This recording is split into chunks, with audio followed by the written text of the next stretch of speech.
welcome to Sarah's Stamping Retreat. Today we're going to do a paper pad use up video. So for those of you that have been around for a while, you'll know that I've been doing a series where I'm using up an entire paper pad, a huge one, over a series of videos. But it's been pretty intermittent because I'm just trying to do it around other things. So I'm really excited to do another installment today. So for those of you that haven't been following along, I'll pop the playlist with all the videos on it below. And we're kind of down to mostly scraps now, with a few bigger pieces. So today we're going to be concentrating more on kind of the more boring pieces like this, where for me, usually I would just use those as like a background or something. But I wanted to do a video showing how we can use those in a bit of a different way by adding details to them to make them more interesting pieces. So just trying to add a little bit of a twist to them. And I'm also going to be using some of the February Spellbinders clubs to do that as well. So I'll show you those as we go through. For the first one, we're going to be using the Stamp and Die set of the month. So this stamp set's a really cute one, kind of Easter themed, spring themed, things like sending spring smiles and warm Easter wishes with some really cute imagery and some little flowers. I'm just moving the stamp set over here so that it doesn't get quite so much shine from my lights on it. So then you can see the coordinating dies cut out all of the images. So it's a really cute stamp set and I absolutely adore those little bunnies. So for this first card, I've got a 4 1/4 by 5 1/2 inch card blank in navy, and then I've cut this piece of pattern paper 1/4 inch smaller, and I'm actually going to stamp onto the pattern paper. And I really wanted to do this because I'm really guilty of kind of treating pattern paper as a thing and not adding embellishments and stuff to it, and I think actually that'll help it come to life a little bit. So I want it to fit in with my colour scheme, so I'm going to use this Indigo Skies ink, and I'm just going to stamp this across the bottom of here. The paper pad that I'm using today, by the way, I'll link below if I can find it available still anywhere, but obviously you can do this on any of your pattern papers, so I'm hoping that you'll find something in your stash that you'd like to use these techniques on. And you can see that even just with that little bit of simple stamping, that already looks a lot more interesting than it did before. So then I'm going to use this cute little bunny. So I'm just going to stamp this on here. You can see that I've already used this piece of paper. I like to use scraps for this kind of thing.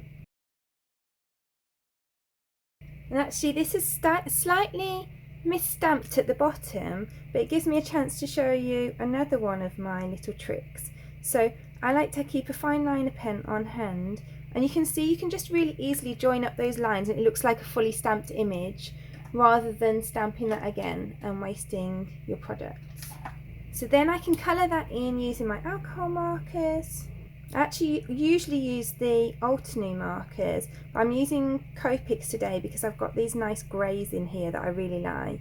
And everyone has their own ways of colouring, but I like to cover the image in the lightest colour first and then go in with some shading.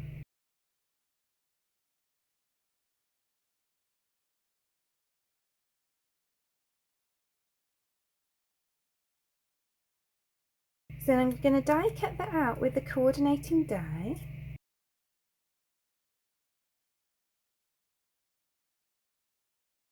So then I've cut this stitched oval from some of the cream version of this paper. I'm just going to add some more flowers to the bottom of that as well to kind of tie it in.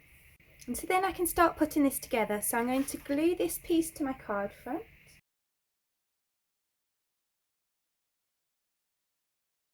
Then I'm going to glue on our oval. And then we've got our little bunny. And I've just hot foiled a couple of sentiments as well. So I just want to see which one of those I like best.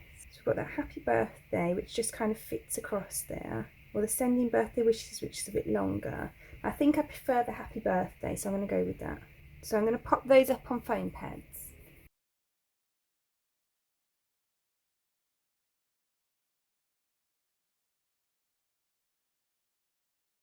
I actually decided I wanted to give my little rabbit a friend, so I've just coloured and die cut this little chick from the same stamp set. I'm going to add that on as well.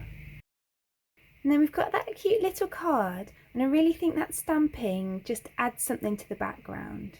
So then for my next card, I'm going to use this piece of paper, which not necessarily everyone would call boring, but I find them hard to use other than just as background pieces because it's so cluttered. And in this case, I'm going to add interest to it by framing it. Now this die set is the stitching die of the month for this month, and you get 2 of these stitching frames in different sizes. You also get 2 of these kind of dotty frames, and you get the little tag as well. I think that's such a cute little tag. So for this one, I'm going to add interest to my paper by framing it. And I've used these 2 dies together to create this frame, which you can see I've mostly stitched, but I'm going to just finish it off to show you how I'm doing this. So I've cut the frame in navy. You can see I'm stitching it with gold thread, and it looks really beautiful and kind of quite extravagant with that stitching on. But you can also see in this piece that I haven't stitched that even just as a perforated frame, that really adds some detail, and it's a lovely frame to use even without the stitching. But obviously the stitching does add a really nice level of detail. So what I'm doing with each of these sections is I'm going up the middle, and then I'm just going to come out to each of these holes around the outside in turn. So I'm going up the middle and down the next hole, up the middle, down the next hole, and I'm continuing like that all the way round.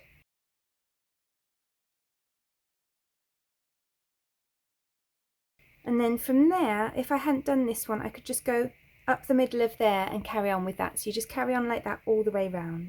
So then I need to secure the thread behind, so I'm just running that through those stitches, but you can also use some tape to secure it behind if you wanted to.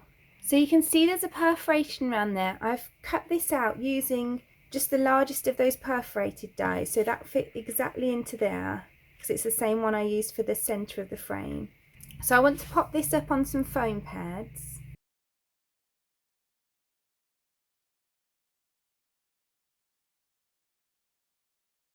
So then I'm going to add this frame to the front of my card, and then I'm going to glue in my piece of pattern paper. I think that looks really cute with the frame around it. And then I've die cut these hello pieces using this a little hello stamp and die set. So it comes with the 3 layers of hello and then some sub sentiments that I'll show you in a second. So I'm just going to glue these together.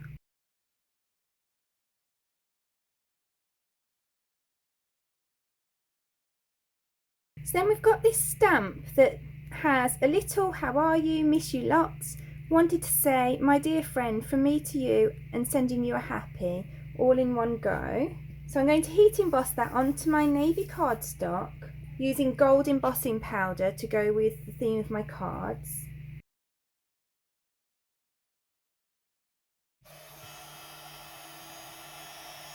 And then, as well as the die for the 3 layers of the happy, we've also got this die that cuts out all of these smaller sentiments at once. So then we've got all our sentiments. I think I'm going to use this "my dear friend," and I'll just store these in the packaging with the dies, and then I can use them next time. And then I'm going to pop these up on foam pads.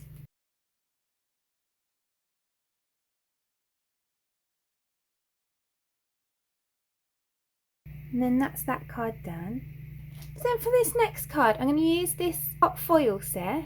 If you don't have a hot foil machine, you could get a similar look by using a background stamp and stamping and heat embossing.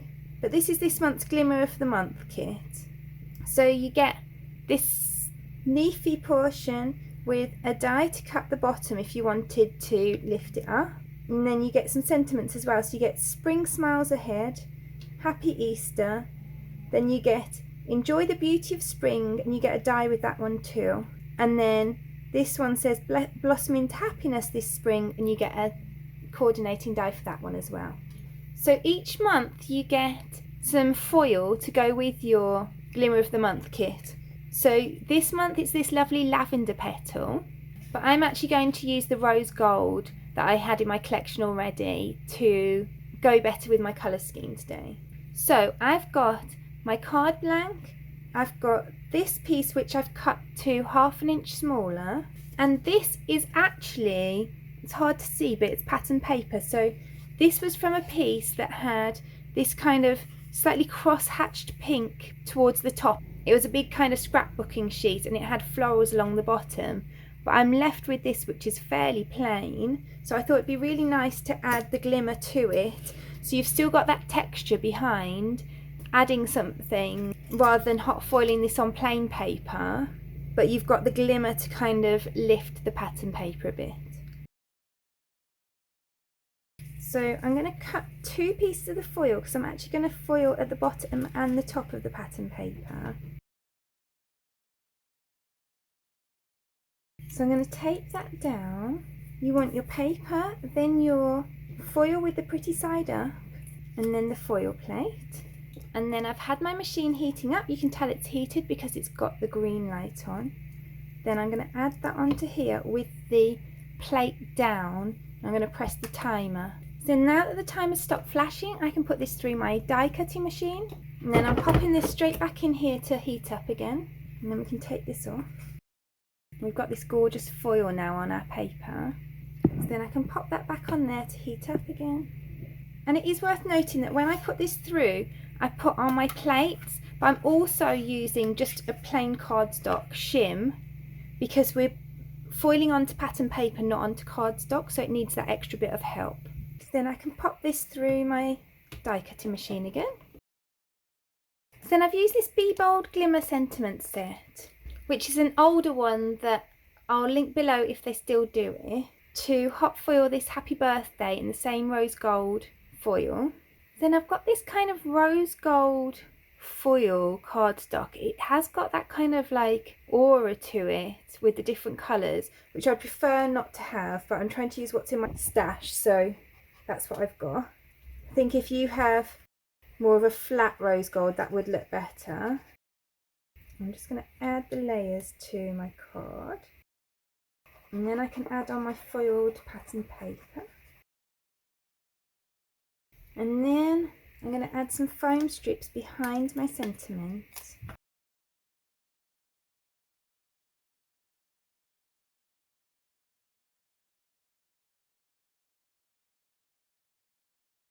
Now we've got that beautifully shiny card.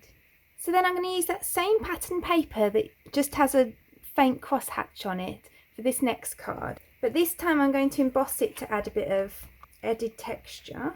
So this is this month's embossing folder of the month, and I'm just going to pop that through my die cutting machine, and that gives it this lovely kind of basket weave texture to it.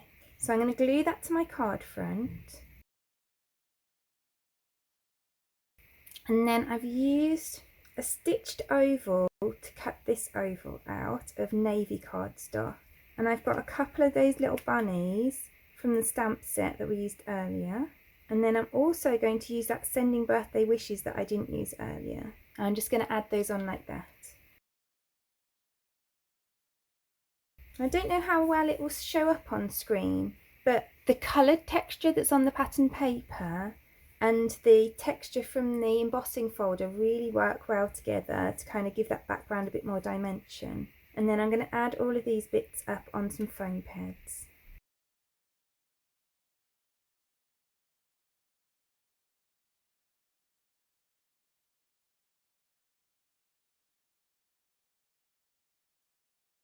So then there's that card done. So then for my final card, I'm going to use the Better Press of the month, which is this lovely pattern. And you also get thank you, may your day be as bright as spring flowers, and sending Easter blessings. And you get the dies to cut out the sentiments as well. So then I love these Better Press plates because you can not only use them with the Better Press but also with the foiling machine. So I'm going to foil a panel right the way across this paper. I'm going to use gold foil for this one. Just to note, if you do have the Better Press machine, you can use this template and you can create a repeat pattern by lining it up on the template. So if you line it up with the pink here, and then you can move it and line it up with the green above and with the blue below if you want that repeat pattern to it. But I'm just going to go with one today. And again, same as before, if you don't have a hot foiling machine, then you could absolutely do this with a stamp and heat emboss it to get a similar look. So then you hot foil this in the exact same way as you do with the foil plates. Then look how beautiful that is now. So I've cut this down slightly.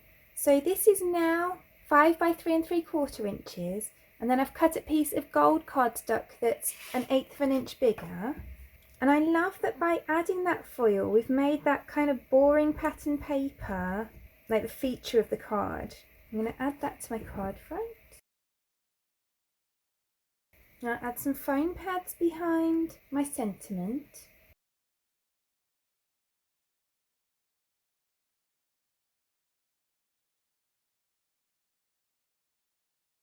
So that's that final card finished. So then there are all 5 of today's cards. I really hope that it's given you some ideas for different things to do with your kind of more boring pattern papers so that they don't just get lost on your cards. I'd love to know which is your favourite. Please do let me know in the comments below. If you enjoyed today's video, I'd really appreciate you clicking like below, and you can also press subscribe if you'd like to see future videos. If you press the bell button and select all, then YouTube will also notify you when I've got a new video available. All of the products that I've used for today's cards are listed in the description below, and there's also a link there to my blog where you can find a picture supply list if that helps you find what you're looking for. Thank you so much for joining me today. I hope to see you again soon.